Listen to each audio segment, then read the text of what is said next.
या देशात अन्न पिकवण्याची आपली क्षमता हा आपला सर्वात मोठा अभिमान आहे. गेल्या 70 वर्षात आपण अनेक गोष्टी केल्या आहेत. आपण व्यवसाय उभे केले, उद्योग उभारले, पायाभूत सुविधा निर्माण केल्या. आपले शास्त्रज्ञ मंगळावर जात आहेत.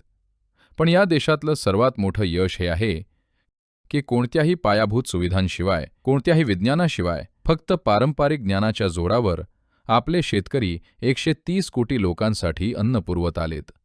ही काही चेष्टा नाहीये बरं का. काही कंपन्यांचे CEO माझ्यासोबत होते आणि ते बऱ्याच गोष्टी बोलत होते. मी म्हणालो, तुम्ही सगळे हार्वर्ड, वॉर्टन वगैरे आहात ते ठीक आहे. मी तुम्हाला 10 एकर जमीन देतो. मला 5 विविध प्रकारची पिकं काढून दाखवा. मी तुम्हाला हवं ते देईन. फक्त हे करून दाखवा. एखादं पुस्तक वाचून करून दाखवा. मी तुम्हाला सांगतोय, हे आपल्याकडचं सर्वात मौल्यवान ज्ञान आहे. म्हणजेच 8 ते 10 हजार वर्षांचा शेतीचा इतिहास असलेला आपला शेतकरी तो अशिक्षित वाटतो. पण त्याला मातीचं अन्नात रूपांतर करण्याची जादू माहीत आहे. ही काही छोटी गोष्ट नाही.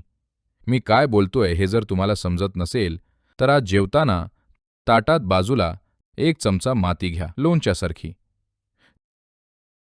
जेवताना थोडी थोडी खा.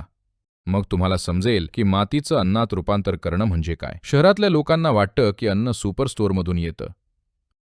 अन्न दुकानातून येत नाही. अन्न जमिनीतून येतं.